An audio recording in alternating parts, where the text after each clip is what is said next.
Subscribe our YouTube channel আমার কবিতা সপ্তদীপারুদ্র।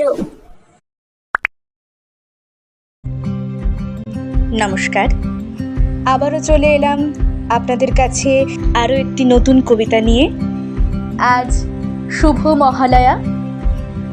যদিও সারা বছরই মা দুর্গা আমাদের অন্তরে বিরাজ করেন এবং রোগ ব্যাধি মহামারী দুর্যোগ বিপর্যয় এবং সমস্ত বিপদ নামক অসুরকে বধ করে আমাদের প্রতিনিয়ত রক্ষা করে চলেছেন, তবুও আজ মহালয়ার পুণ্য লগ্নে আমরা জানি মা দুর্গা তাঁর 4 সন্তান লক্ষ্মী, গণেশ, সরস্বতী এবং কার্তিক দাদাকে নিয়ে তার বাপের বাড়ি অর্থাৎ মর্তে আসেন আমাদের সকলের মাঝে।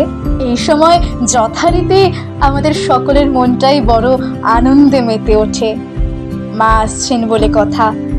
তো যাই হোক, তাদের সকলের চরণে আমার কোটি কোটি প্রণাম জানিয়ে আজকে আমার নিবেদন বাহন বিভ্রাট।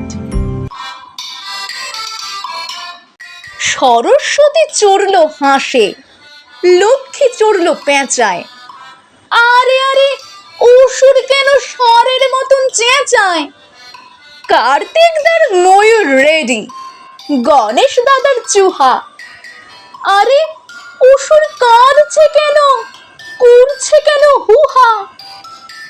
দুর্গা দেবীর সিংহ হাসে, হাসে শিবের ষণ্ড, আরে অসুর রেগে কি সব করবে লণ্ড ভণ্ড?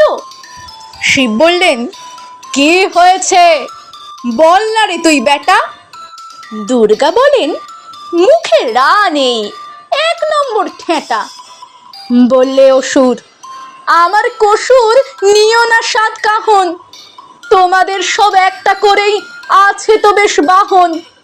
আমার বেলায় লবডঙ্কা, দিচ্ছ আমায় ধোঁকা, আমারও চাই একটা বাহন, নইকো আমি বোকা। শিব বললেন, বল কাকে চাই, দিচ্ছি আমি বর। বললে অসুর, আমার বাহন হোক ডাইনোসর।